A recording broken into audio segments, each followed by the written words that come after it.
tapi jamak. Contoh apa? Contoh satu.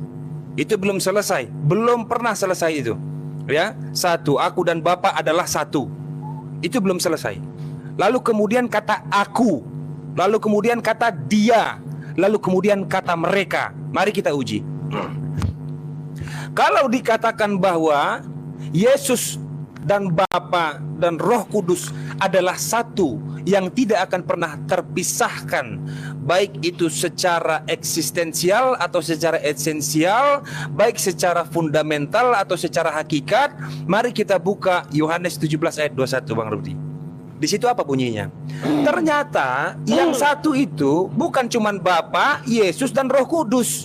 Ada juga yang menyatu dengan Bapa selain Yesus dan Roh Kudus. Ada juga yang menyatu dengan Yesus selain Bapa dan Roh Kudus. Kita buka. Supaya mereka semua, catat dulu, mereka menjadi satu, dua, sama, tiga. Seperti engkau ya Bapa di dalam aku dan aku di dalam engkau. Mereka semua sama. Sama, mereka semua menjadi satu. Ternyata hakikat itu tidak hanya bicara soal Bapa, relasi antara Bapa, Yesus dan Roh Kudus. Siapapun bisa ternyata menjadi satu. Lalu apa bedanya Yesus dengan yang selain Yesus? Tidak ada bedanya di situ. Kita buka lagi Yohanes 12 ayat 44. Ini ada yang menarik. Terputus hubungan Yesus dan Bapa. Di sini terputus relasi Yesus dan Bapa. Menurut ucapan Yesus sendiri. Yohanes 12 ayat 44. Yesus berkata, barang siapa percaya kepadaku, ia bukan percaya kepadaku, tetapi kepada Dia yang telah mengutus aku. Terputus relasinya antara Yesus dan Bapa. Seharusnya siapa yang percaya dengan Yesus, ya percaya dengan Bapa. Siapa yang percaya dengan Bapa, ya percaya dengan Yesus. Tapi ini enggak, dia bedakan. Barang siapa percaya kepadaku, ia bukan percaya kepadaku, tetapi kepada Dia yang telah mengutus aku. Terputus. Terputus. Silakan Bang Rudi tanggapi itu dulu. Oke, terima kasih. Ya, terima kasih ya. Inilah yang sering saya katakan, kekeliruan kalian memaknai kata. Itu Yesus mengatakan aku dan Bapa adalah satu. Paham ya? Dan Yesus juga mengatakan murid-murid, kita di dalam mereka. Tapi murid-murid tidak pernah mengatakan aku dan Bapa adalah satu, enggak ada. Bukakan ayatnya di mana murid-murid mengatakan aku dan Bapa adalah satu, enggak ada. Tetapi Yesus mengatakan Bapa dan mereka adalah satu. Yesus dan mereka adalah satu. Iya. Kenapa adalah satu? Karena ini bicara tentang firman Tuhan. Bahwa di lidah mereka ditaruh firman Tuhan. Untuk disampaikan kepada orang banyak. Pahami dulu itu. Kalau Bapa tidak di dalam mereka, maka mereka tidak bisa menyebarkan firman Tuhan. Tetapi pahami Yohanes 1 ayat 30. Yesus mengatakan apa? Aku, Dia dengan Bapa satu, bukan Bapa dengan Dia satu. Aku katanya. Nah, apa itu? Suaranya dua-dua. Sementara murid-murid tidak pernah berkata aku dan Bapa adalah satu. Enggak ada itu. Pahami ya. Kemudian tadi kau mengambil Yohanes 17. Yohanes 24 tadi ya. Di mana dengan tegas kau di situ mengatakan ada hubungan yang terputus. Jikalau engkau mengenal aku, engkau sama dengan mengenal Bapa. Itu enggak terputus. Bukan. Yohanes 12 ayat 44. Ya, apa dibilang tadi? Jikalau barang siapa yang percaya kepadaku, ia bukan percaya kepadaku, tetapi kepada Dia yang telah mengutus aku. Itu bentuk keterputusannya. Itu bukan terputus. Barang siapa percaya kepadaku, artinya kan percaya sama Dia. Yesus mau mengatakan, kau tidak percaya sama aku saja. Kenapa? Aku inilah Tuhan, maka kau percaya sama Bapa. Kan Dia menyamakan diri dengan Bapa. Kau karena Dia dagingnya, sebentar bising kali itu. Dia mau mengatakan bahwa daging ini, apabila kau percaya sama aku, katanya, kau tidak percaya sama aku, tetapi sama Bapa. Kan aku dan Bapa adalah satu. Kalau kau mengenal aku, maka kau mengenal Bapa. Karena aku dan Bapa adalah satu.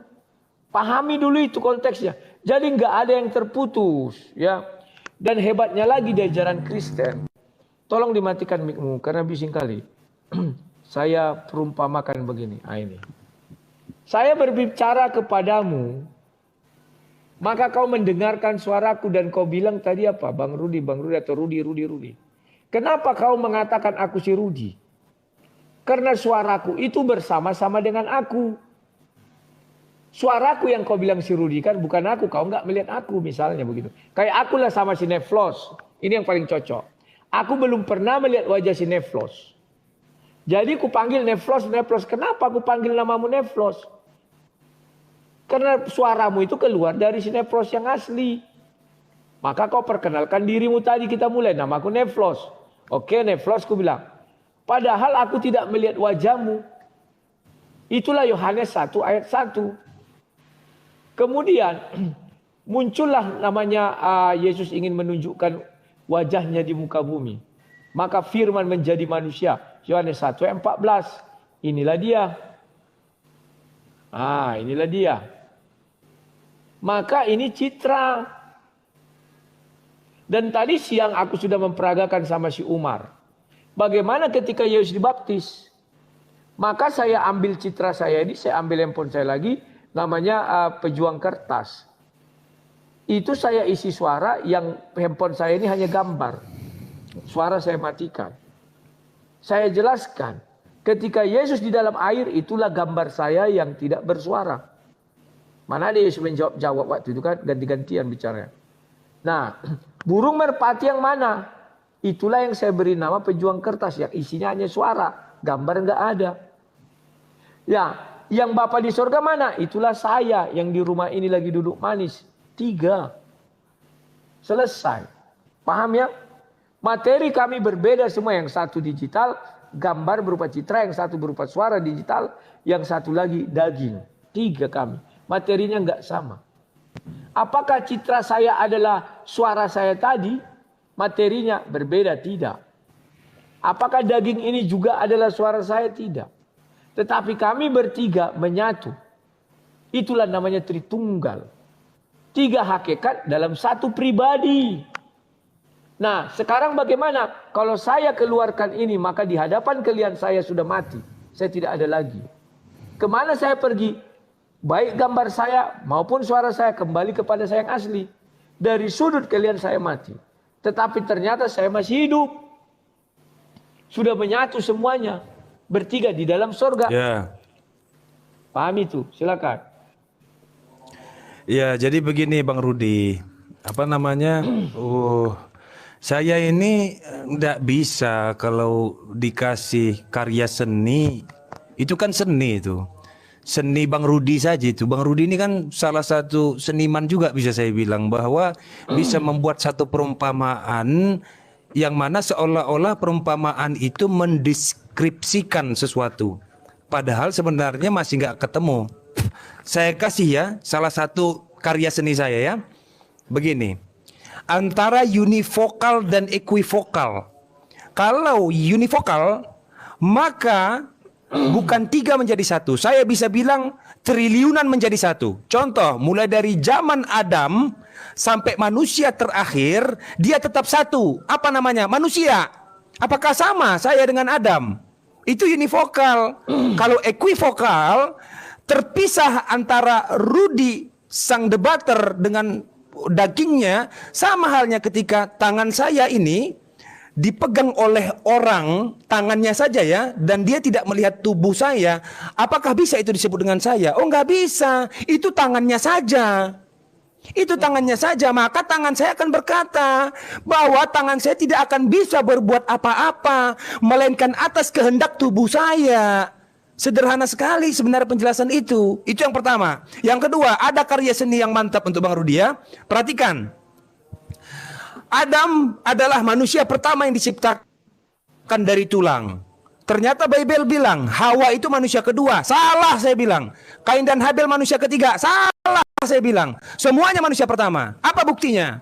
Adam manusia pertama yang diciptakan dari tanah. Lalu kemudian siapakah manusia pertama yang diciptakan dari tulang? Hawa ternyata. Siapakah manusia pertama yang diciptakan dari air mani? Ternyata Kain dan Habel. Berapa jumlah manusia pertama? 1. Tapi kok ada 3 ya?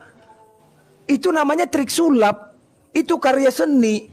Tidak ada satu satu bentuk yang memang rasional yang menjadi pembeda bahwa Bapa bukanlah Yesus. Allah Bapa bukanlah Allah Anak bukanlah Allah Roh Kudus. Kata bukannya ini pada bagian mana? Pada bagian pribadi. Itu bicara soal karya seni lagi. Kalau bicara soal pribadi, harus ada yang terbedakan. Dan Yesus justru menegaskan perbedaan dia dengan Bapa. Loh, malah ke orang yang kenal Yesus memaksakan Yesus menjadi satu. Nih saya kasih contoh ya. Di Lukas 10 ayat 16. Ini bayangkan ini, bukan cuma Bapa, Yesus dan Roh Kudus. Lukas 10 ayat 16. Barang siapa mendengarkan kamu, maka ia mendengarkan aku. Kamu ini siapa? Kamu ini siapapun yang memberitakan tentang Yesus. Nah ya, barang siapa mendengarkan kamu, maka ia mendengarkan aku. Dan barang siapa menolak kamu, maka ia menolak aku. Dan barang siapa menolak aku, maka ia menolak dia yang mengutus aku. Ini kesatuan juga, relasi juga ujung-ujungnya. Relasi juga ujung-ujungnya. Jadi tidak ada sebenarnya dalil yang matang, dalil yang mantap, konsep yang final untuk memastikan bahwa Bapa, Yesus dan Roh Kudus itu satu. Baik itu eksistensi, esensi, fundamental dan hakikat. Nggak ada, belum matang, belum final ini. Coba beri tahu saya satu dalil yang kuat supaya saya bisa bilang ternyata Yesus itu sama dengan Bapa. Coba beritahu saya. Bang Rudi, silakan. Sekarang Neofilos, saya bertanya kepada kamu. Suaramu menyatu nggak dalam dirimu? Menyatu dan terpisah. Kok menyatu dan terpisah? Iya, ketika tidak saya ucapkan menyatu. Sekarang aku bilang, suara hatimu menyatu nggak dengan kau? Maksudnya kau bersuara. Tidak ada suara hati. Ada, contoh. Saya merasani kau, aku merasani kau dalam hati, biar gampang.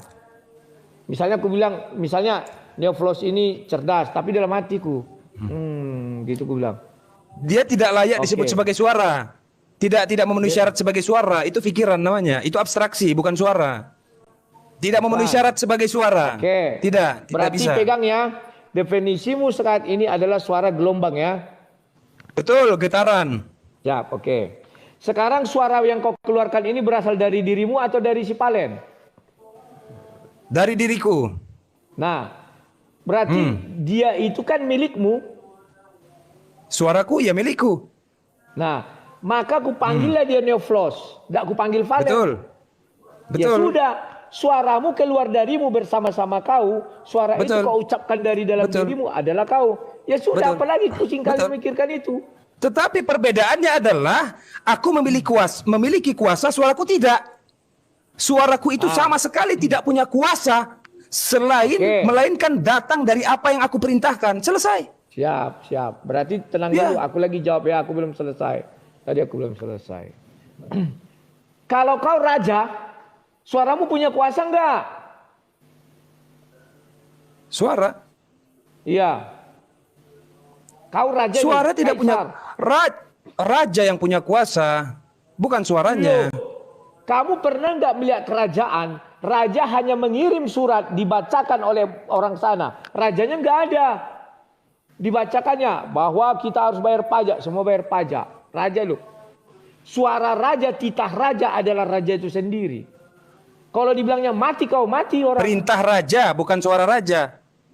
Berarti bukan hanya suara, tulisan raja berkuasa. Suara raja berkuasa, tangan raja berkuasa, pulpen raja berkuasa. Nah, sama. Tuhan juga begitu. Semua yang di dalam tubuhnya itu berkuasa. Oke, sekarang kau sudah mulai paham ya. Ucapan raja adalah titah raja adalah kuasa. Kalau kau kan manusia sitapuleong, jadi ucapanmu nggak pengaruh apa-apa. Makanya jadi orang yang berguna, biar berpengaruh ucapanmu. Itu tunggu dulu, jangan. Kok udah mulai ada indikasi emosi? Janganlah begitu. Nah, aku gitu kalau melawak sitapuleong ya. Biar penontonku ketawa. Oke. Sekarang aku lanjutkan lagi. Bisa nggak aku menanya kau tentang Tuhanmu? Biar kau paham apa itu. Bisa nggak? Coba jawab dulu. Bisa. Apa? Oke. Buka surah 28 ayat 30. Buka surah 28 Satu device, Bang Rudi. Nggak bisa kalau di TikTok ini. Satu device, aku nggak bisa ngomong. Ku ingatkan ya. Bahwa di situ dijelaskan Musa melihat sebuah api. Betul. Api itu berada dari sebuah lembah, di sebelah kanan lembah. Oke? Di atas tanah yang diberkahi. Ya, dari sebatang pohon yang di atas tanah yang diberkahi. Maka keluarlah di situ ucapan, wahai Musa, aku adalah Allah. Sudah? Sekarang saya mau tanya kepadamu. Tolong kau ceritakan kepada kami bagaimana suara itu menurut Musa. Silakan. Betul. Baik. Pertama yang harus dicatat ya, saya itu masih ingat bahwa saya pernah membantah narasi Bang Rudi dengan menggunakan dalil ini ya untuk menegaskan bahwa ternyata Tuhan bisa nuzul jadi pohon. Kan begitu kira-kira, nuzul jadi pohon. Sederhana sekali pada waktu itu saya jawab bahwa faktanya Musa tidak menyembah pohon itu. Faktanya, saya ulangi ya, faktanya ternyata Musa tidak menyembah pohon itu. Maka secara tidak langsung dapat diambil kesimpulan bahwa Musa menganggap itu hanya sebatang pohon yang hanya menjadi perantara supaya bisa Tuhan itu menyampaikan sesuatu kepada Musa. Selesai, tidak ada kuasa, tidak ada nilai yang berharga di pohon itu, tidak ada sesuatu yang luar biasa di pohon itu, dan itu hanya sebatang pohon. Bahkan jika dikencingi Musa tidak ada masalah. Itu fakta. Musa tidak menyembah pohon itu, berarti pohon itu tidak bernilai sama sekali. Yang dinilai Musa adalah suaranya, perintahnya. Selesai. Oke, ingat yang dinilai Musa adalah suaranya. Kamu bilang kan begitu. Saya tidak mengatakan Allah adalah pohon, tidak pernah saya bilang. Tetapi tolong jelaskan dari sebatang pohon. Kan saya bilang sama kau. Maka tafsir Ibnu Katsir mengatakan itu adalah sejenis hijab atau tirai atau apalah namanya. Saya nggak tahu dari kalian, tapi dia bilang hijab di situ. Pahami dulu baik-baik pohon itu. Siapa bilang Musa tidak tunduk kepada pohon itu? Baca ayat 33. Dia menjawab, "Ya Tuhan." Ketika dia menjawab, "Ya Tuhan," secara logika dia harus hormat. Kalau Nabi hormat, mau batu sekalipun itu dia harus sujud mendengar suara itu. Sedangkan kita mendengar titah raja, rajanya tidak ada, hanya kertas di bawah. Orang sujud terhadap kertas yang diucapkan itu, yang dibacakan itu. Apalagi kepada Tuhan. Orang Yahudi kalau mendengar kalimat Tuhan atau aku adalah aku, dia sujud, berhenti semua kegiatannya. Pahami dulu itu. Tetapi terima kasih kau membilang mengenai suara itu. Kenapa Musa menjawab ya Tuhan terhadap suara itu? Padahal dia tidak melihat Tuhan. Musa tidak mengenal Tuhan karena dia dihanyutkan ke Mesir. Musa nggak tahu apa-apa loh. Tiba-tiba dia mendengar suara dari pohon. Nah ini pertanyaan saya sama dirimu. Kalau Tuhan bisa menggunakan tabir melalui pohon, bisa nggak Tuhan menggunakan manusia menjadi tabirnya? Dan manusia itu berkata kepada si Theophilus, aku adalah Allah, pencipta, wahai Theophilus, aku adalah Allah, pencipta langit dan bumi. Bisa nggak Tuhan bicara gitu melalui tabir manusia kepada Theophilus? Silakan.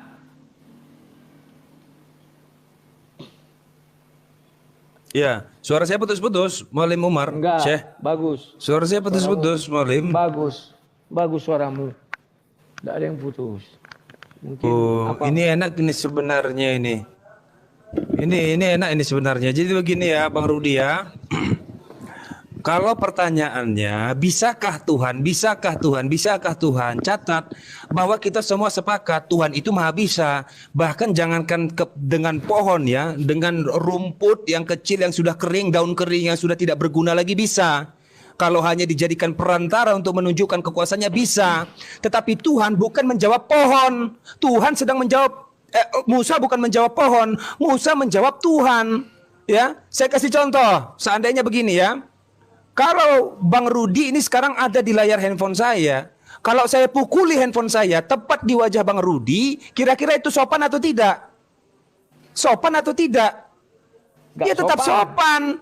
Ya tetap sopan dong. Saya pukuli handphone saya sendiri, gimana ceritanya? Ya tetap sopan dong. Yang tidak sopan adalah kalau saya menampar Bang Rudi secara utuh, fisik, nyata, real, itu baru. Sampai handphone saya pecah, nggak ada masalah. Yang saya pukul handphone saya kok. Cuman kebetulan pas di wajah Bang Rudi. Kan begitu. Dari handphone saya keluar suara Bang Rudi.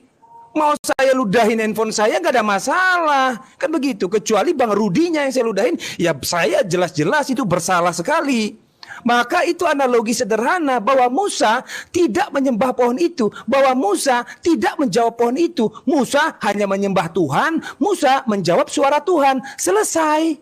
Selesai. Jadi apapun perantara yang datang dari Tuhan, itu bukanlah Tuhan. Kalau Musa menyembah pohon itu, maka semua manusia wajib menyembah Yesus. Wajib. Kalau seandainya Musa menyembah pohon itu, maka semua manusia harus menyembah Yesus. Kenapa? Karena Yesus menjadi sebab perantara suara Tuhan.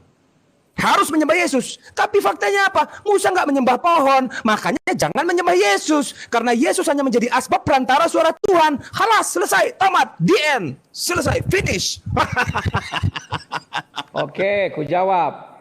Sekarang saya ambil contoh gambar yang kau bilang. Ku tampilkan di sini gambar Ka'bah. Terus ku ludahi. Bisa nggak?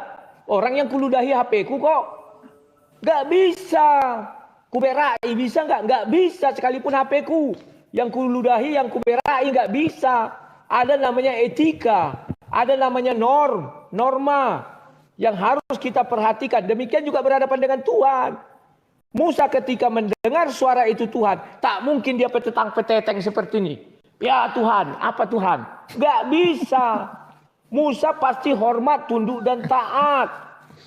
Sedangkan kita mendengar orang menyanyikan lagu Indonesia Raya, kita hormat, tunduk dan taat.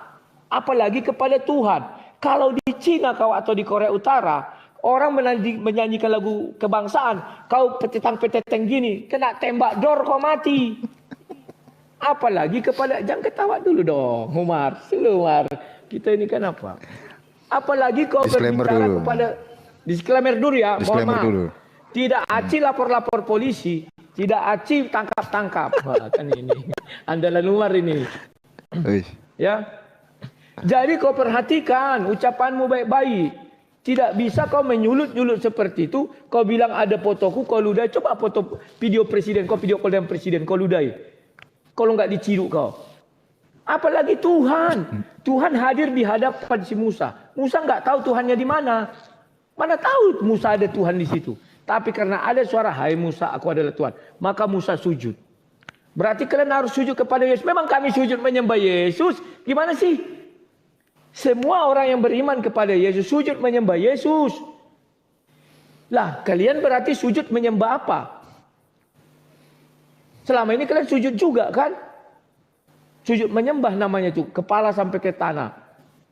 Jangan apa dong. Oke. Sekarang yang saya tanyakan kepada kau tadi. Kau bilang Tuhan bisa menjadi apa saja. Kenapa kau sanksikan Tuhan bisa? Tidak ada yang tidak mustahil bagi Tuhan. Kenapa kau sanksikan Tuhan gak bisa jadi manusia? Kan suka-suka Tuhan. Barusan kau bilang. Jangan standar ganda. Kau bilang, wah apapun yang diinginkan Tuhan bisa. Tuhan mau begini, begono. Berarti ketika Tuhan menjadi manusia, kenapa kau protes? Kan lucu. Jalan protesmu gak benar. Sekarang ku tanya lagi kau. Semua penafsir mengatakan itu tabir. Maka ku tanya kau tadi, ketika tabir itu bukan pohon tapi manusia. Apakah kau percaya? Jawabmu enggak jelas. Harusnya kau bilang, ya saya percaya.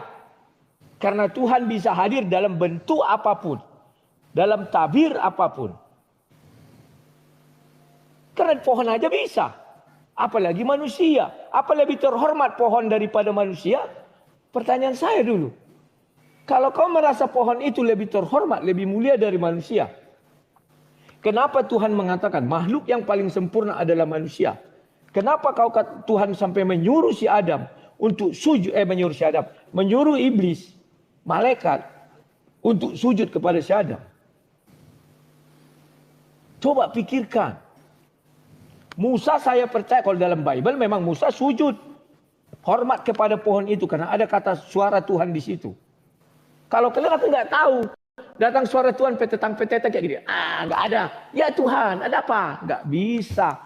Harus sopan, sujud. Itu tanya siapa itu Parisi itu. Orang Israel bagaimana kalau dengar kata Tuhan? Mereka sujud, nggak petetang-petetang, nggak bisa. Tapi kalimatmu yang aneh itu menarik. Tidak ada yang mustahil bagi Tuhan. Semua, kalau Tuhan mau jadi ini mau bisa. Tapi kenapa kau ragukan Tuhan jadi manusia nggak kau tolak? Artinya ucapanmu itu kerdil. Nggak membuat ilmu apapun. Kau lawan sendiri ucapanmu. Kau batalkan sendiri ucapanmu. Oke, silakan. Apalagi yang mau kau sampaikan? Ya, ada. Perhatikan ya teman-teman ya. Bang Rudi juga coba ya, fokus ya. Begini, saya mau klaim dulu di depan. Bahwa di dalam Al-Quranul Karim, surah Al-Baqarah ayat 118, Allah berfirman, dan orang-orang yang tidak mengetahui berkata, mengapa Allah tidak langsung berbicara dengan kami atau datang tanda-tanda kekuasaannya kepada kami? Demikianlah pula orang-orang yang sebelum mereka telah mengatakan seperti ucapan mereka itu. Hati mereka serupa. Sesungguhnya kami telah menjelaskan tanda-tanda kekuasaan kami kepada kaum yang yakin, kepada kaum yang berfikir, kepada kaum yang berakal. Itu catat ya. Bahwa di dalam Islam itu punya standar. Sekarang kita to the past. Kita kembali ke masa lalu. Tadi Bang Rudi mengatakan begini, Neplos, kamu bilang Tuhan itu bisa menjadi apa saja. Lalu kenapa kau menolak bahwa Tuhan menjadi manusia? Sedangkan Tuhan itu bisa apa saja. Nah, standar kebisaan Tuhan itu tidak diukur dengan cara serendah itu. Kalau menguji kebisaan Tuhan dengan cara serendah itu, maka sekarang saya berdoa. Sekarang saya meminta pada Tuhan. Tuhan, coba jadikan sekarang tangan saya jadi 4. Bisa atau enggak? Wah, tangan saya tetap jadi 2 ini. Berarti Tuhan enggak bisa dong. Hayo. Ini sekarang nih. Tuhan, tolong buat sekarang ini, detik ini, tanganku jadi 4. Engkau bisa enggak Tuhan? Coba aku hitung ya sampai 3 ya Tuhan ya. 1, 2, 3. Aduh, tanganku tetap 2 ternyata. Tidak menjadi 4. Berarti, apakah engkau tidak mampu Tuhan? Apakah engkau tidak bisa Tuhan? Apakah memang standar kebisaan Tuhan itu diukur dengan cara serendah itu? Itu satu ya. Yang kedua, kita melihat bahwa teofani, penampakan sosok ilahi yang temporer. Perhatikan ya, bahwa sejak zaman dahulu sampai nabi terakhir, utusan-utusan yang mengaku datang diutus oleh Tuhan, dan Tuhan manapun, dari agama manapun, itu punya karakter yang melekat dari zaman baheula sampai zaman hari kiamat juga itu punya karakter. Bahwa Tuhan tidak bergabung dengan manusia lalu menampakkan eksistensinya secara nyata dengan manusia. Tidak seperti itu. Semua yang dialkisahkan, baik di kitab manapun, baik teofani berbentuk api, baik teofani berbentuk awan, baik teofani berbentuk burung merpati, itu hanya tanda-tanda kehadirannya, tanda-tanda kebesarannya. Tapi faktanya, pada saat orang melihat burung merpati, apakah dia sembah? Tuhan, Tuhan, Tuhan, dipelihara Tuhan itu, dimasukkan ke kandang, ibadah menghadap Tuhan. Ini kan konyol sekali. Lalu perkara sujud, apakah Muslim ketika sujud menghadap Ka'bah maka itu bentuk penyembahan kepada batu? Apakah sesederhana itu? Pisahkan antara teknis dengan etis. Teknis dengan etis itu berbeda. Nggak bisa dicampur-campur kayak nasi padang. Bahkan di dalam Islam pun orang yang ahli ibadah akan dimasukkan ke dalam neraka. Akan dimasukkan ke dalam neraka apabila ibadahnya itu secara etis bukan untuk Allah Ta'ala, lillahi Ta'ala, tetapi lillahi makhluk gitu loh, untuk makhluk, untuk kehormatan, kemuliaan, apalagi keagungan, apalagi ria, sombong, pamer. Gak ada gunanya. Jangan dicampur-campur teknis dengan etis. Maka lagi-lagi saya bilang, saya benarkan Tuhan bisa bersuara lewat pohon. Tuhan bisa bersuara bersuara lewat api. Tuhan bisa bersuara lewat burung merpati. Tuhan bisa bersuara lewat hikmat roh yang ada pada setiap para nabi. Tuhan bisa menyampaikan firman tanpa perantara, tanpa malaikat Jibril. Bisa. Tetapi bukan berarti kebesarannya itu Tuhan itu sendiri. Ya enggak. Kalau memang Tuhan itu, kebesaran Tuhan itu adalah Tuhan itu sendiri, maka kami pasti nyembah Al-Quran. Pasti.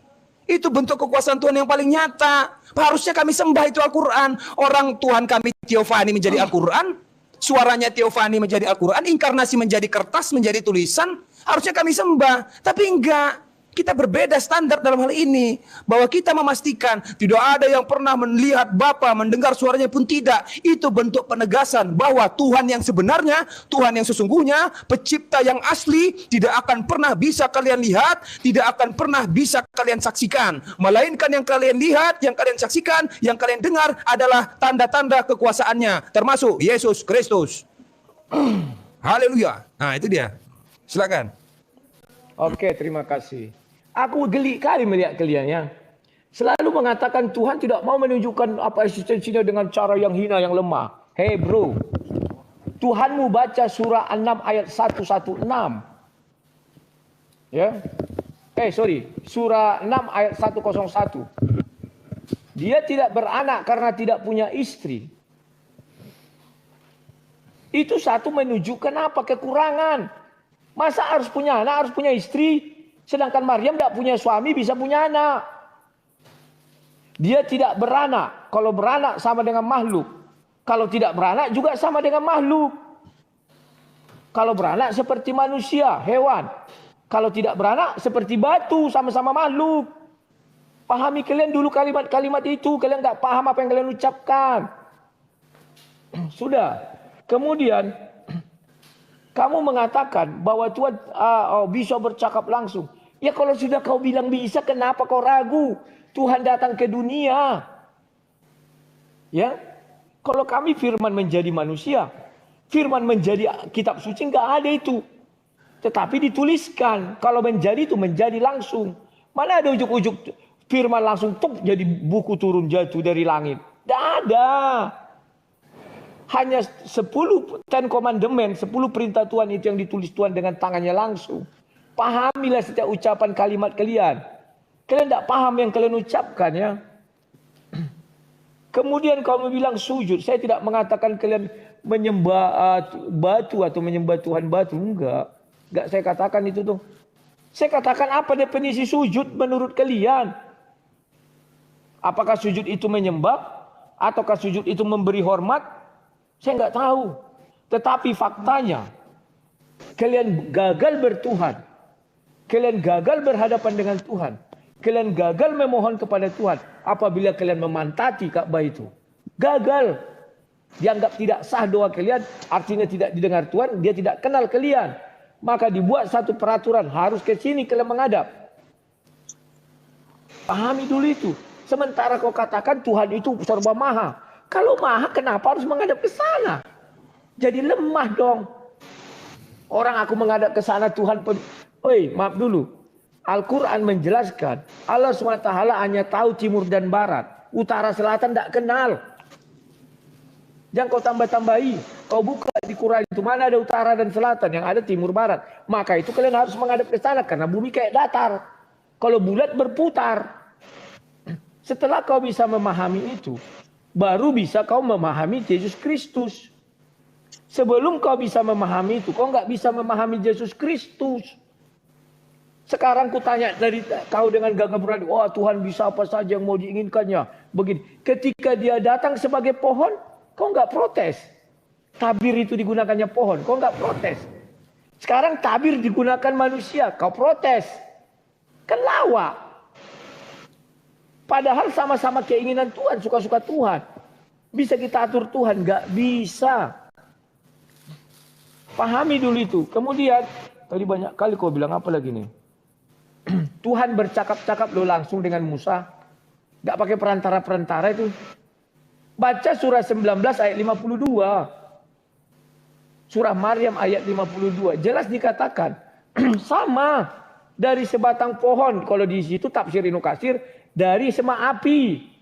Tuhan bercakap-cakap langsung dengan Musa. Artinya apa? Kalau bercakap-cakap langsung artinya Tuhan hadir di situ. Mana kehadirannya di situ? Tentu sama api. Saya nggak bohong. Buka dulu tafsir Ibnu Katsir. Surah 19 ayat 52. Kami bercakap-cakap langsung dengan Musa katanya. Kalau bercakap-cakap langsung artinya Tuhan ada di situ. Kalimat langsung. Aduh bising kali itu. Tolong dimatikan lah. Berisik. Nyoplos. Ya udah lanjut Bang Rudi. Itu yang harus kau jelaskan. Kenapa terhadap pohon atau kalau di surah 28:30 dikatakan pohon. Dari sebatang pohon. 19:52 surah 19 ayat 52 dikatakan dari semak api itu. Ngapain lagi kau protes-protes kalau Tuhan datang menggunakan tabir manusia? Kan lucu kita mau ngatur Tuhan. Sekarang kau bilang, ya kalau saya meminta kepada Tuhan supaya tangan saya 4. Bro, ketika kau meminta tanganmu 4 tidak terkabulkan. Apa katanya? Kau baca Quran. Imanmu juga nggak ada biji sesawi. Ada ayatnya biji sesawi, cari. Searching di Quran. Apa itu biji sesawi? Itu aja buktikan ke dirimu. Kalau memang kau punya iman kuat, sebiji sawi, tanganmu langsung 4. Kau salahkan Tuhan. Makanya pakai ini bro. Kalau imanmu ada, kau minta di kepalamu ini tumbuh kelamin, bisa. Tapi harus ada imanmu bisa biji sawi. Ini kan tidak ada. Kau justru menunjukkan imanmu nggak ada. Sehingga kau katakan, wah saya mau mulai, memang tangan saya jadi 4. Malu bro. Apalagi di dalam ajaran Kristen. Gunung pun bisa kau pindahkan. Jangankan hanya tangan 4. Loh, tapi saya sudah minta kepada Tuhan kok nggak bisa. Berarti imanmu nggak ada. Sebiji sawi. Bukan Tuhan yang salah. Itulah keanehan kalian. Suka menyalah-nyalakan Tuhan. Suka menguji-uji Tuhan. Tapi uniknya nggak mau diuji Tuhan. Kan begitu. Silakan. Ya. Jadi ya saya harap ingatan Bang Rudi itu betul-betul kuat ya. Tidak lemah ya. Saya ulangi lagi ya. Analogi tadi, eksperimen tadi, saya menjelaskan soal keberadaan Tuhan, bukan iman saya terhadap Tuhan. Kalau bicara soal iman kepada Tuhan sebesar biji sawi, seharusnya tantangan saya begini. Wahai Tuhan, kalau iman saya ada, maka jadikan tangan saya jadi 4. Toto tangan saya tetap 2, berarti fix iman saya nggak ada.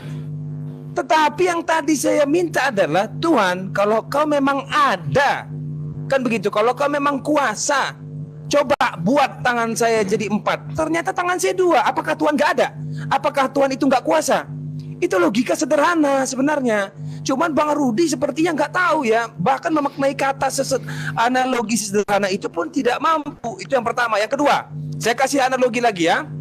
Seandainya saya, Neflos, diseru oleh Tuhan di arah sebelah kanan saya. Coba perhatikan di sebelah kanan saya ada apa? Ada kulkas, ada TV, ada speaker, ada jaket, ada pintu, ada bunga. Maka Tuhan itu yang mana? Kulkaskah Tuhan itu? Saya pasti akan berdialog dengan Tuhan menghadap ke kanan, sudah pasti. Tetapi apakah Tuhan itu kulkas? Apakah Tuhan itu bunga? Banyak yang di sebelah kanan saya. Semak api. Yang menjadi Tuhan itu semaknya atau apinya? Jawab itu nanti. Itu PR yang paling sulit itu dijawab pasti. Pohon. Yang jadi Tuhan yang mana? Tanahnya atau pohonnya? Yang penting kan sebelah kanan. Kan begitu. Jadi seolah-olah Tuhan itu dikurung dengan objek-objek yang terlihat dengan mata. Tapi mohon maaf, Musa tidak hampir aja saya dibenet nanti. Musa itu pintar, Musa cerdas. Kenapa? Musa tidak menyembah benda-benda yang ada di sebelah kanannya. Walaupun dia diseru di arah sebelah kanan, gak ada dia sembah. Dan saya pasti yakin di sebelah kanan Musa banyak objeknya. Jangan-jangan ada semut. Jangan-jangan dari semut itu suara itu. Kan begitu, Tuhan memakai perantara semut. Kenapa harus dibilang semak api? Itu hanya menjadi satu perumpamaan saja. Bukan berarti itu Tuhan. Kalau di dalam Islam, ya, perhatikan ya, perumpamaannya betul-betul elegan. Pertama, laisa kamislihi syai'un. Itu yang dipegang oleh semua umat Islam, tidak menyerupai apapun. Maka batallah semua analogi tentang Tuhan. Batal. Objek-objek ya, tentang bentuk-bentuk Tuhan itu batal karena dia tidak serupa dengan apapun. Lalu kemudian Tuhan berfirman, Allah berfirman, wahai katakanlah Muhammad bahwa aku ini lebih dekat dari urat nadi. Kalau kita terjebakkan, berarti Tuhan di leher. Di leher berarti Tuhan itu. Di leher, bayangkan itu, Tuhan kok di leher? Berarti apa? Darah kah? Yang di urat nadi itu apa? Darah kah? Sel kah? Atau apa? Kan begitu dia. Sederhana kan? Lalu kemudian Allah juga berfirman, sesungguhnya aku itu sesuai dengan prasangka hambaku. Berarti apa itu? Apakah kalau saya berprasangka bahwa Tuhan itu seperti botol kecap, berarti betul Tuhan itu seperti botol kecap bentuknya? Tidak seperti itu. Semua hal-hal yang berkaitan dengan Tuhan itu hanyalah tanda-tanda kebesarannya, tanda-tanda kekuasaannya, tanda-tanda kehadirannya. Maka ketika kita berpikir, saya berprasangka, Tuhan, Engkau betul-betul jauh, maka Tuhan akan betul-betul jauh. Tuhan akan betul-betul jauh. Tetapi kalau saya prasangka bahwa Tuhan bentukmu seperti botol kecap, bukan berarti Tuhan betul-betul kayak botol kecap, berubah dia karena sesuai dengan prasangka hambanya. Berarti Tuhan berubah setiap detik jadi botol kecap, jadi botol saus, jadi gelas. Kan tidak seperti itu. Laisa kamislihi syai'un itu terhadap zatnya. Zat itu berarti mencakup keseluruhannya, baik itu zat, sifat atau namanya. Itu laisa kamislihi syai'un. Dia bukan makhluk. Bukan. Itu jelas. Maka perumpamaan, salah satu perumpamaannya ya. Nah, saya suka nih surah ini.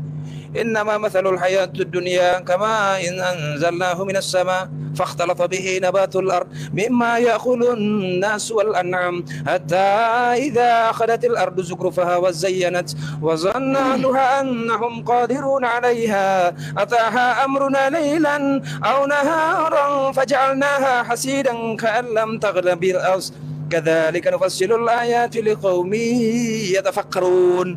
Kan sesungguhnya perumpamaan. Nah ini. Allah itu suka dengan perumpamaan. Yesus itu diumpamakan seperti Adam, kun fayakun ya. Sesungguhnya perumpamaan kehidupan duniawi itu hanya seperti air hujan yang kami turunkan dari langit, lalu tumbuhlah tanaman-tanaman di bumi dengan subur. Di antaranya ada yang dimakan manusia dan hewan ternak.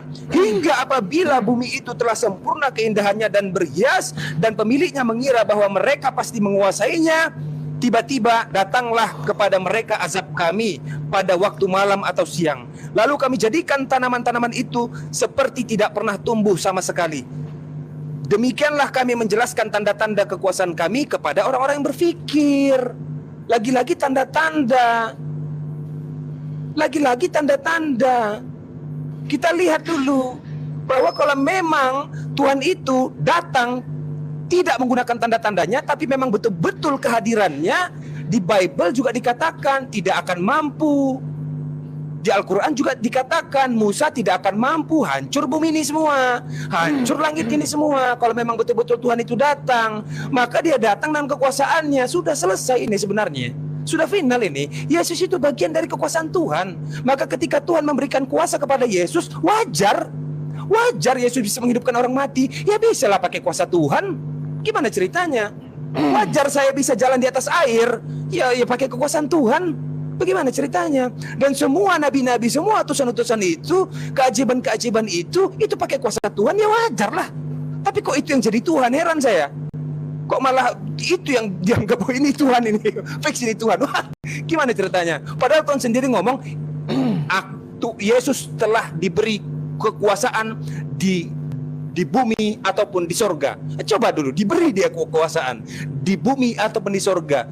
Nah pertanyaan saya, bisakah Yesus memberi kuasa kepada Bapa? Mohon Bang Rudi jawab ya. Bisakah Yesus memberi kuasa kepada Bapa? Tolong itu dijawab di kalimat pertama Bang Rudi. Silakan. Oke, terima kasih ya. Pertanyaanmu, bisakah Yesus memberi kuasa kepada Bapa? Yesus sudah menjelaskan hubungannya itu gimana. Bapa lebih tinggi daripadaku. Nggak bisa memberi kuasa. Karena firman itu berasal dari yang punya firman. Pahami dulu itu. Udah terjawab ya. Jadi jangan karena kalimat itu begitu, bisa nggak Yesus memberi kuasa kepada Bapa? Kalau kutanya kau, bisa nggak Allah menciptakan sesuatu yang lebih besar daripadanya? Tentu kau bilang, ya untuk apa pasti kan? Kalau logika-logika seperti itu kita buat. Bisa nggak Allah menciptakan sesuatu benda yang lebih berat dari dirinya? Kan lawak-lawak jadinya. Ya, oke. Sekarang saya jawab pertanyaanmu satu-satu. Kamu tadi mengatakan meminta tanggal 4. Wah, itu membuktikan keberadaan Tuhan. Kalau tidak diapakan apa Tuhan tidak ada? Memang nggak ada Tuhanmu. Kalau kau meminta kau untuk tangan 4, ternyata Tuhan tidak merestuinya, dan kau tidak yakin itu biji sesawi, artinya Tuhanmu nggak ada. Kalau Tuhanmu ada, apapun yang kau minta, katanya, akan kuberikan, kayak kami orang Kristen. Apapun yang kau minta dalam namaku, akan kuberikan. Tiba-tiba aku meminta tanganku jadi 4. Maka jawabannya apa? Karena imanku tidak ada sebiji sawi. Kalau kau tadi menolak iman sebiji sawi, malah kau bilang keberadaan Tuhan yang saya ucapkan, oke. Kalau sampai kau meminta kepada Tuhan dan tidak dipenuhi, artinya Tuhan kau tak pernah ada. Loh, sedangkan kau aja meminta sama si Palen dikasihnya, mintalah sama dia, dikasihnya. Lah kau meminta kepada Tuhan tidak dikasih, misalnya kau minta sama si Palen, minta lunasi Palen dikasihnya itu. Coba kau minta kepada Tuhanmu, Tuhan berilah aku nasi. Gak akan diturunkannya dari langit, berarti Tuhanmu gak ada. Kalau kami menyikapinya itu apa? Iman kami gak ada sebiji sawi. Jangankan hanya kaki 4, kaki 10 pun ku minta. Kalau imanku sebiji sawi, pasti diberinya. Paham ya? Oke. Sekarang lanjut. Mengenai aduh, kau jangan menambah-nambahi si kitab suci.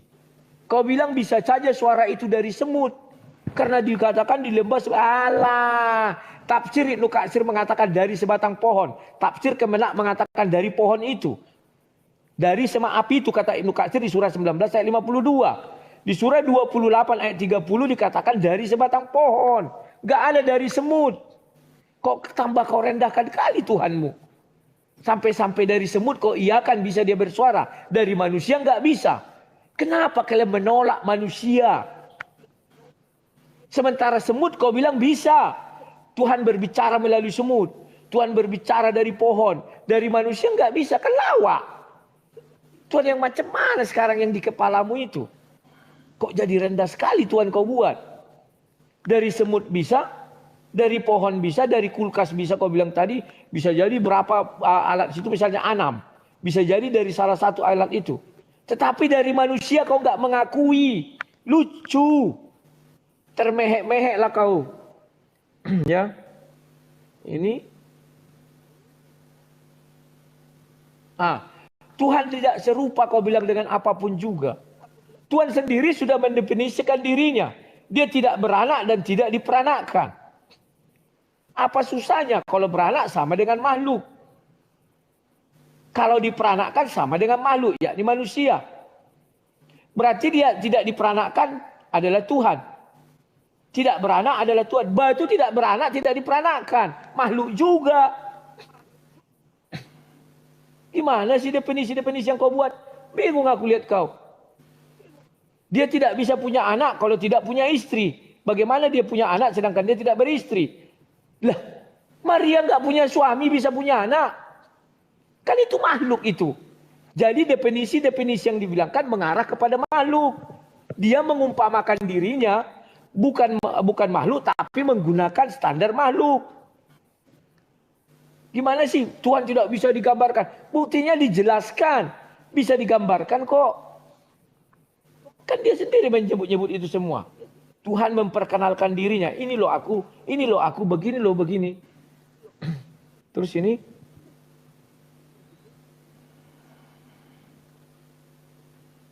Tunggu ya.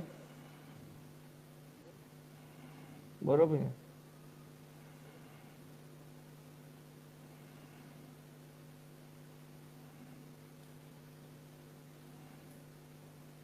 Aduh, tulisanku jelek kali. Gak terbacaku juga ini. Tunggu ya. Oh iya. Disclaimer dulu. Oh, banyak Ya, ini. disclaimer dulu ya. Bahaya. Tidak boleh lapor-lapor polisi ya. Kita diskusi cantik aja. Jangan nanti di sini sudah ada si Prince. Dipukuli si Dewa pula aku nanti. Kayak si Luga.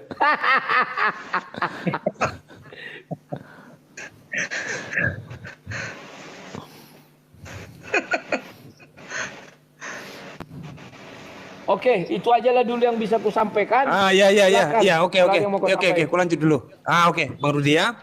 Catat ya, berapa orang ini? 800 juta orang ya, melebihi Siap. jumlah penduduk bangsa Indonesia. Siap. Bahwa tadi Bang Rudi bilang Yesus tidak bisa memberikan kuasa kepada Bapa karena Bapa lebih besar dari dirinya, sesuai dengan perkataan Yesus. Betul itu.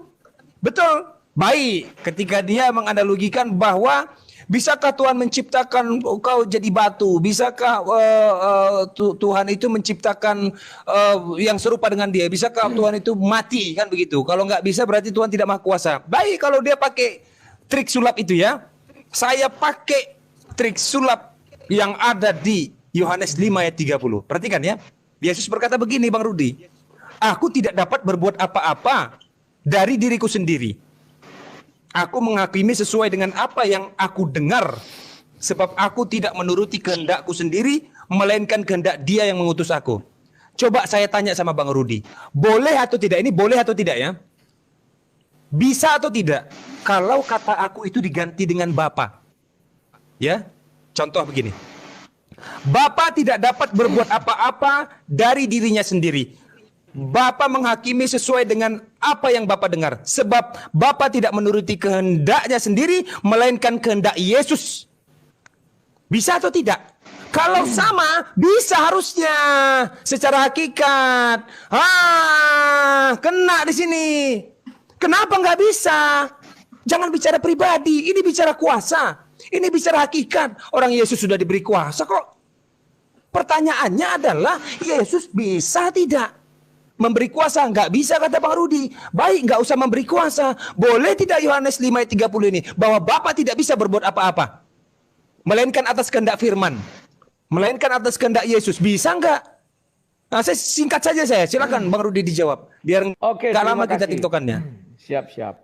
Kamu membuat dua pertanyaan kepadaku. Yang pertama, Yesus tidak bisa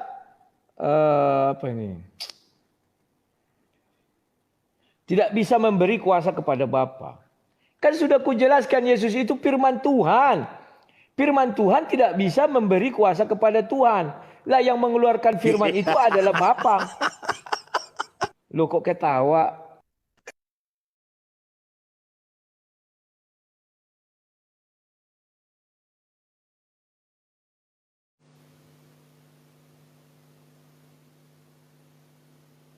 Ya, roomnya jebol.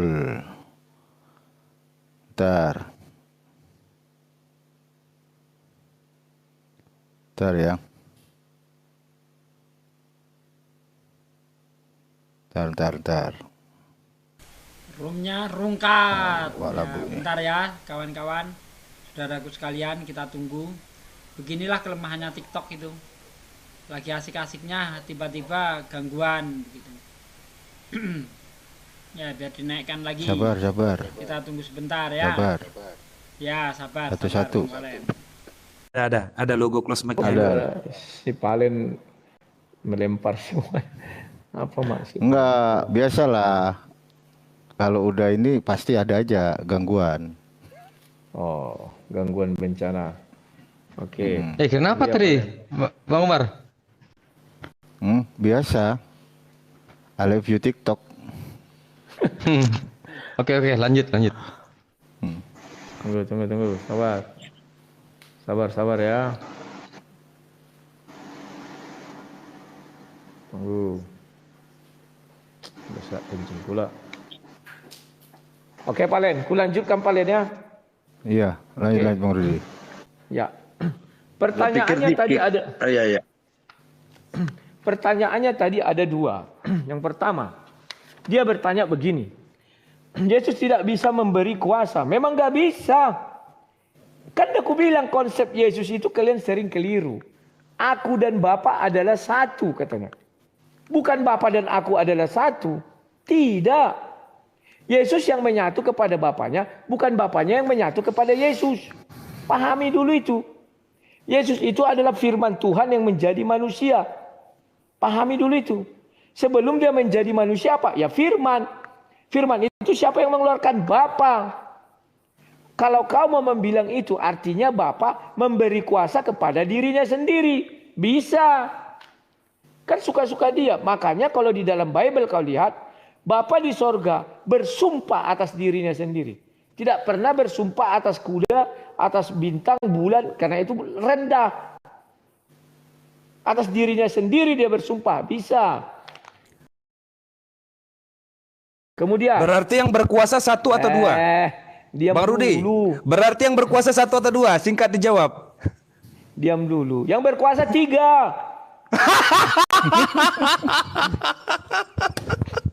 Tadi katanya Yesus nggak bisa kasih kuasa. Yang berkuasa Bapa. Sekarang yang kuasa Dengar 3. dulu. Dengar. Aduh. Mohonlah tertib. Boleh emosi tapi tertib. Slow lah, geng. Ku jelaskan yang berkuasa. Oke. Lanjut. Ku jelaskan yang berkuasa 3 itu apa? Kan sudah kau baca untuk menghakimi. Di mana ada firman di situ pasti ada roh, karena roh yang menghidupkan.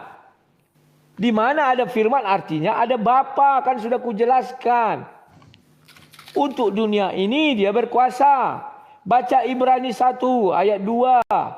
Dia menciptakan segalanya sama dengan Yohanes 1 ayat 3. Dunia ini tidak akan terjadi kalau nggak ada firman. Pahami dulu itu. Tapi dia kau bilang, ketawa kau, oh berarti berkuasa atas Tuhan. Kalau Tuhan berfirman kepada dirinya sendiri, sah-sah saja. Misalnya Tuhan berkata, aku bersumpah atas namaku, kan ada di Bible. Tapi kalau bersumpah atas nama kuda, itu bukan Tuhan. Bersumpah atas nama ciptaannya. Masa yang lebih tinggi bersumpah terhadap yang lebih rendah? Artinya kuda lebih tinggi dari Tuhan itu. Artinya matahari lebih tinggi daripada Tuhan itu ciptanya. Gak mau Tuhan Kristen seperti itu. Dia memberi kuasa kepada dirinya sendiri. Sudah terjawab ya. Berkuasakah firman? Bukan Yesus tapi firman. Tuhan berfirman. Misalnya bilang Tuhan gini. Aku mau makan bakso. Kan dia memberi kuasa kepada dirinya untuk makan bakso. Bisa. Pahami dulu. Tapi kalau Yesus sudah kuingatkan, yang di dunia itu Yesus yang daging itu. Mana bisa dari bumi memberi kuasa kepada Tuhan yang di sorga. Pahami dulu mana Yesus. Sekarang Yesus itu firman Tuhan yang kembali kepada Tuhan. Nanti pada hari akhir, barulah firman itu kembali menjadi Yesus untuk menghakimi. Kan sudah kujelaskan dari awal. 3 fasa Yesus. Pertama firman. Yang kedua firman menjadi manusia. Yang 3 kembali menjadi firman. Jangan aku bilang di awal pembukaanku. Kalian selalu merasa Yesus itu masih ada. Yang manusia itu. Yang daging itu enggak ada lagi. Sudah berlalu, enggak ada. Pahami dulu. Baru yang kedua. Aku tidak dapat berbuat apa-apa dari diriku sendiri. Bisa enggak diganti? Bro. Yesus mengucapkan itu dia di dunia. Paham ya? Sudah aku jelaskan. Kalau mau diganti sekarang ketika Yesus di sorga. Bisakah Yesus memberi kuasa kepada Bapa di sorga? Ya bisa. Artinya Tuhan berfirman. Aku memberi kuasa kepada... Ya bersumpah itulah contohnya. Aku bersumpah atas diriku sendiri. Itu kan memberi kuasa namanya. Maka orang disumpah. Artinya negara memberi kuasa kepada dia. Sumpah angkat sumpah. Pahami dulu. Kenapa dikatakan Yesus, aku tidak dapat berbuat apa-apa dari diriku sendiri? Karena dia di dalam dunia. Contoh, sekarang di hadapanmu ada sang debater. Bisa enggak sang debater ini bertindak atas dirinya sendiri? Tidak bisa. Bisa enggak dia berkata-kata atas dirinya sendiri? Tidak bisa. Kuasa aku berikan kepada dia. Tetapi dia yang mengutus aku katanya. Paham ya bro? Nah, sekarang tugasmu belum selesai bro. Saya mau lihat eksistensi Tuhanmu. Zaman sekarang ini. Karena kau tadi mengatakan saya berdoa tangan saya jadi 4. Tidak bisa. Kamu bilang berarti Tuhan tidak ada. Ya memang begitu. Kau sudah minta tidak dikasih. Ku bilang biji sawi kau tolak. Gak ada iman musuh biji sawi. Kalau kami begitu, tolong jelaskan eksistensi Tuhanmu sekarang. Saya mau lihat apa keberhasilan Tuhanmu. Silakan. Ya, baik. Saya jawab di depan ya. Saya jawab di depan pertanyaan Bang Rudi. Singkat saja bahwa eksistensi Allah Subhanahu wa taala, kuasanya, bentuk kuasanya ya. Kuasa dari Allah Subhanahu wa taala yang bisa disaksikan oleh semua manusia, Al-Qur'an. Selesai sampai di situ. Al-Qur'an. Kenapa itu bisa disebut sebagai kuasa Allah? Karena memang dia memenuhi syarat. Dia memenuhi syarat sebagai sesuatu yang memang betul-betul datang dari Allah Subhanahu wa taala. Pertama, tantangan itu diberikan oleh Allah Ta'ala. Kalau memang kitab ini bukan berasal dari Tuhan kalian, maka buatlah kitab yang serupa. Sesungguhnya kalian tidak akan mampu. Siapapun di antara kalian tidak akan mampu membuat yang serupa. Itu bukti nyata. Itu bukti nyata. Maka bagi umat muslim, itu bentuk kuasa. Dan bukan berarti bahwa Al-Quran itu, kuasa Tuhan itu atau kuasa Allah itu kami sembah. Oh enggak, celakalah, matilah kami, dimasukkan ke dalam neraka, di api-api. Kan begitu kira-kira. Nah, saya mau menanggapi pernyataan Bang Rudi. Saya ikuti saja pernyataan Bang Rudi ya. Saya ikuti coba dulu. Pertama tadi, ingat ya. Yesus tidak bisa, Yesus catat. Yesus tidak bisa memberikan kuasa kepada Bapa. Karena Bapa lebih hebat. Yesus sudah tidak ada lagi di dunia.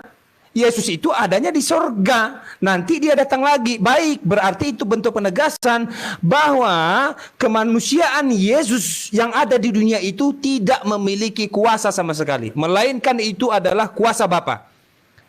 Berarti ketika Yesus di surga atau bahkan sebelum ada istilah Yesus atau masih disebut sebagai Logos, belum bernama, masih beristilah, firman itu bisa memberikan kuasa kepada Bapa, tapi Yesus nggak bisa. Nah, pertanyaan saya, kenapa yang disembah itu si Yesus? Harusnya yang disembah itu si Logos sajalah. Jangan pakai Yesus. Kenapa? Kalau menyebut Yesus, melekatlah dua hal. Setiap mulut kita mengucapkan Yesus Kristus, melekatlah dua hal. Kan begitu aturan main dalam kekristenan. Yang pertama kemanusiaan, yang kedua keilahian. Kalau hanya ada satu, tidak bisa disebut sebagai Yesus, hanya disebut sebagai manusia. Kalau ada hanya satu firman saja, tidak bisa disebut sebagai Yesus, hanya disebut sebagai Logos. Nah, pertanyaannya Bang Rudi Yohanes yang terhormat, bahwa kalau Bang Rudi mengatakan Yesus tidak bisa memberikan kuasa, itu Yesus yang mana? Yesus yang mana? Yesus yang manusia atau Yesus yang firman? Kalau Yesus yang manusia, oke, nggak ada masalah. Tapi kalau Yesus yang firman saja, jangan pakai nama Yesus, pakai nama Logos aja. Pakai nama Logos aja. Yesus itu hanya diperuntukkan untuk makhluk hidup yang bernyawa, bertangan, berkaki, berkepala, bertubuh, berambut, berjenggot, bernyawa lagi, bisa tewas, bisa bangkit. Nah, itu Yesus. Itu Yesus. Tapi kalau tanpa tubuh kemanusiaannya, maka dia hanya disebut sebagai Logos. Ya sudah, sembah Logosnya lah kalau begitu. Jangan sembah Yesusnya. Karena Yesus gak bisa dihilangkan sisi kemanusiaannya. Maka kalau Bang Rudi bilang bahwa Yesus itu udah gak ada lagi di dunia. Gak ada lagi. Loh, Yesus yang mana yang gak ada? Karena Yesus itu ada dua naturnya. Natur sebagai manusia dan natur sebagai ilahi. Salah satu hilang, itu bukan Yesus namanya. Gak boleh ada yang hilang di antara Yesus. Gak boleh. Kan begitu dia. Maka jawab sekali lagi dengan tegas Bang Rudi. Saya tidak mau Bang Rudi terkecoh dengan narasi Bang Rudi sendiri. Saya tidak mau terkecoh. Bang Rudi terkecoh. Perhatikan ya, Yohanes 5 ayat 30 itu yang saya tanya. Bisa tidak itu diganti jadi Bapa? Boleh nggak? Boleh nggak menurut Bang Rudi? Bahwa Bapa tidak dapat berbuat apa-apa dari dirinya sendiri, Bapa menghakimi sesuai dengan apa yang Bapa dengar, sebab Bapa tidak menuruti kehendak Bapa sendiri, melainkan kehendak firman sajalah, nggak usah kehendak Yesus leh. Kehendak firman yang mengutus Bapa, nggak usah mengutus lah, kehendak firman aja lah, udah begitu. Bisa atau tidak, boleh atau tidak, menurut pemikiran Bang Rudi. Yang saya tanya pemikiran Bang Rudi, kalau menurut Bible nanti Bang Rudi dihajar nanti, justru yang laporkan ke polisi nanti Kristen kan begitu, bukan Islam. Lanjut, Bang Rudi. Mana ada Kristen melapor-lapor? Yang benar aja kau Kristen sama Kristen mana mau lapor. Yang suka Disclaimer bunuh-bunuhan itu Sunni, Syiah, Ahmadiyah. Videonya banyak. Oke, kulanjutkan ya. Bagaimana disclaimer dulu. apakah ya disclaimer dulu ya. Jangan lapor-lapor polisi, jangan cengeng lah, kita hanya berdiskusi aja. Si Umar itu aja terus disclaimer. Oke. Kita sama-sama punya hak, sama-sama berbicara. Kalian berbicara tidak ada kuhalangi. Mohon saya pun berbicara, jangan dihalangi ya. Jangan lapor polisi. Aku ajab kali nanti kalian buat. Ya, oke. Sekarang aku lanjutkan. Tadi saya bisa nggak Bapak ganti Yesus? Kan sudah saya bilang. Kalimat Yohanes 5 ayat 30 itu Yesus di bumi daging. Mana bisa daging memberi kuasa kepada Bapa? Mana bisa diganti? Nggak bisa. Tapi sekarang kalau kau tanya sekarang di sorga, maka aku sebutkan. Zaman dahulu kalian ingat enggak? Bapa bersumpah atas namanya sendiri. Artinya dia memberi kuasa kepada dirinya sendiri. Enggak masalah. Tapi ketika Yesus daging, enggak bisa daging memberi kuasa kepada Bapa di sorga. Dan aku bilang. Firman Karena bisa ya, dia- Bang Rudi. Takut nanti Bang Rudi salah pertanyaan saya begitu loh. Firman bisa ya. Tadi udah saya bilang daging memang nggak bisa. Saya setuju. Firman bisa nggak? Itu Bang Rudi. Firman kan Bapa yang mengeluarkan. Maka dia kan aku beli contoh. Dia bersumpah atas dirinya sendiri. Tapi tidak bisa bersumpah atas kuda. Tidak bisa bersumpah atas ciptaannya. Barang siapa Tuhan yang bersumpah atas ciptaannya, itu bukan Tuhan.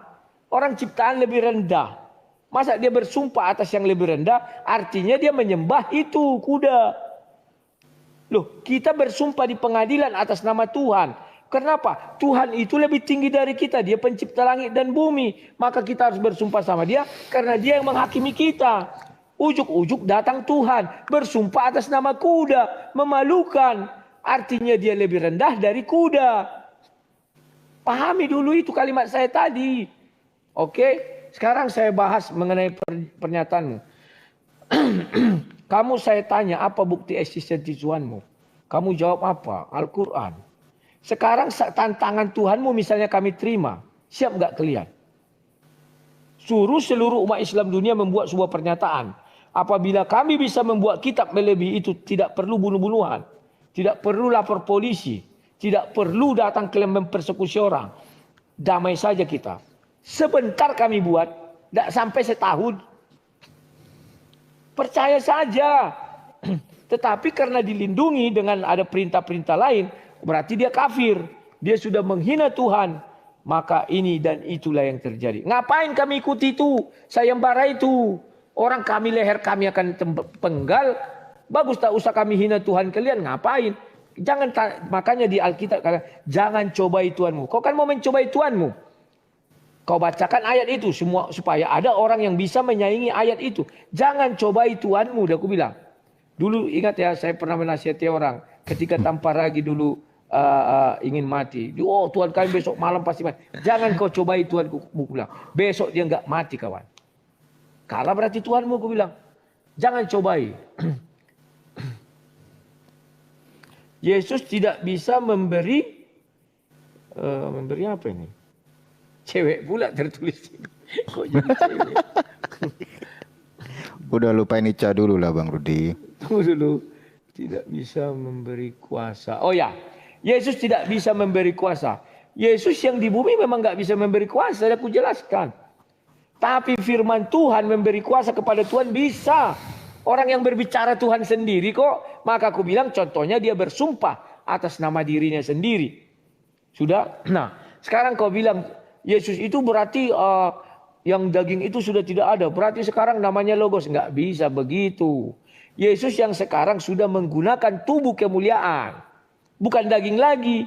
Darah dan daging tidak bisa masuk ke dalam kerajaan sorga. Di dalam kerajaan sorga itu adalah tubuh ilahi atau tubuh kemuliaan. Pahami dulu itu. Ya. Kemudian apa lagi nih yang tidak memiliki kuasa sama sekali udah. Bapak ganti Yesus sudah. Oke. Sudah. Itu yang saya jawab. Gimana ini closing statement aja karena sudah jam berapa aku mau istirahat, capek sekali tadi. Iya, ya udah, cocok lah itu dah. Halo. Itu aja itu. Siap. Oke Umar ya. Kawan-kawan mohon maaf ya kawan-kawannya, jangan kalian sakit hati terhadap ucapanku. Karena kita punya hak yang sama, dia juga menggebu-gebu, aku menggebu-gebu. Oke Neoflos. Nggak ada yang mau lapor polisi, yang tenang kutakutkan- aja Bang Rudi. Satu-satunya Kristen di Indonesia Iya, yang nggak akan dilaporkan ke polisi cuman Bang Rudi, tenang aja. Wosh. Karena kau berani open Oke game. lah. Karena kau berani open game. Siap. Siap. Halo, Mu'alaf Prince. Maaf ya kalau ada kata-kataku yang salah sama dirimu ya. Tapi dirimu tambah gemuk loh, tambah ganteng ya. Kemarin itu sempat kurus Ya, juga ini. waktu sakit itu kan.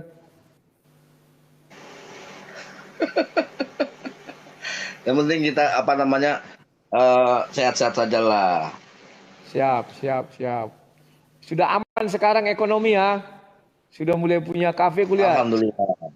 Nah, lanjutkan. Alhamdulillah. Umar, terima kasih ya Umar, terima kasih Neoplos, terima kasih Basin, semuanya saya Terima izin ya. kasih Bang Rudi. Ya, Siap. sampai jumpa. Nanti kita lanjut di Maafkan. episode 2 ya. Siap. Bang Siap, Rudi. sama-sama. Yuk.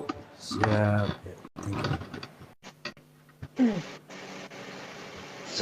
Tadi sebenarnya tuh ada pertanyaan yang dia masalah kiblat Bang Neoflos. Harusnya tuh ada itu tinggal dijawab itu. Dia menyinggung perihal kiblat sama ini. Iya. Jadi memang pertanyaan itu ada. nggak bisa dijawab sama seluruh Kristen di bumi dan di planet manapun kalau ada ya. Bahwa seandainya kata aku diganti dengan kata Bapa, bisa atau tidak? Kalau tidak bisa, fix mereka tidak setara, fix mereka tidak sama, fix mereka tidak sehakikat. Jelas. Jelas itu. Yang punya kuasa itu Allah atau Bapa? Itu tadi yang mau saya tanya sebenarnya pertanyaan terakhir saya. Yang punya kuasa itu sebenarnya Allah atau Bapa? Kan begitu. Iya, betul. Iya kan? Betul. Ah, tapi ya udahlah, saya pun hargai Bang Rudi. Baru kali, ya udah 2 kali Bang Rudi itu terbata-bata memang kalau lawan Neplos itu. Assalamualaikum warahmatullahi wabarakatuh. Waalaikumsalam. Waalaikumsalam. Saya sapa dulu Pak Murati. Salam, Pak Murati. Salam, Bang. Iya. Jadi begini Pak Murati, kata Bang Mu'alaf Prince, Tuhan Anda itu pernah tidur di perahu. Gimana ceritanya? Ketiduran, Bang. Bukan tidur, ketiduran. Akhirnya aku bisa istirahat. Akhirnya aku bisa istirahat. Iya, memang betul. Ada Kau yang jual tahu, nama Bang? gua. Hmm.